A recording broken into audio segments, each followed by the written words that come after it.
സാത്താന് നിങ്ങൾ അവസരം കൊടുക്കരുത്. എഫേസ്യോസ് 4:27. സാത്താന് നിങ്ങൾ അവസരം കൊടുക്കരുത്. അതാണ് വിഷയം. സാത്താന് നിങ്ങൾ അവസരം കൊടുക്കരുത്.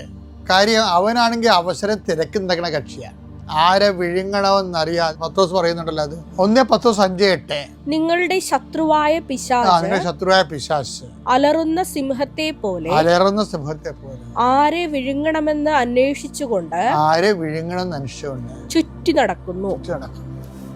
അപ്പൊ ഈ യൂദാസിനെ സംബന്ധിച്ചിടത്തോളം ഇങ്ങനെ ചുറ്റി നടന്ന് പകുതിയും വിഴുങ്ങി, സാത്താൻ അയാളെ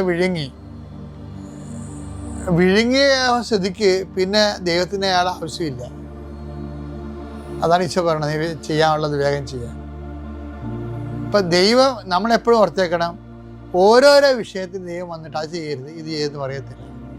നിനക്ക് സാമാന്യ ബുദ്ധിയും ബോധമൊക്കെ ആയി കഴിഞ്ഞാൽ അത് ദൈവത്തിൻ്റെ ബോധം തന്നെയാണ്. പിന്നെ ചെയ്യണ തെറ്റും ശരി നിനക്കറിയാവുന്നുണ്ടെങ്കിൽ ഇനി തെറ്റ് ചെയ്തു കഴിഞ്ഞാൽ അതിൻ്റെ പൂർണ്ണമായ ഉത്തരവാദിത്വം നിനക്കാണ്. ഇങ്ങനെ കുറേ കാലം മനഃപൂർവ്വം വെട്ടിപ്പും തട്ടിപ്പും സമാധാനം കെടുത്തൊക്കെ ചെയ്ത് കഴിഞ്ഞാൽ കുറച്ച് കഴിയുമ്പോൾ ഈ സാധനം തിരിച്ചു വരുമ്പോൾ ആരും ഉണ്ടാകത്തില്ല. കർത്താവിൻ്റെ നിലപാട് തന്നെ കണ്ടില്ല, ചെയ്യാനുള്ളത് വേഗം ചെയ്യാൻ, ആത്മഹത്യയാണെങ്കിൽ ആത്മഹത്യ വേഗം ചെയ്ത് മാറാൻ പറ്റും. അങ്ങനെ യുവദാസ് പോയി ആത്മഹത്യ ചെയ്തത്. അപ്പോൾ ഭാവി കാലങ്ങളിൽ ദൈവം നിരീക്ഷിക്കേണ്ട ഒരു വിഷയമാണ്. ഭാവി കാലങ്ങളിൽ ചെയ്യാനിരിക്കുന്ന കാര്യങ്ങൾ ദൈവത്തിന് നിരക്കുന്ന കാര്യങ്ങളാകാൻ വേണ്ടി നമ്മൾ ശ്രദ്ധിക്കണം.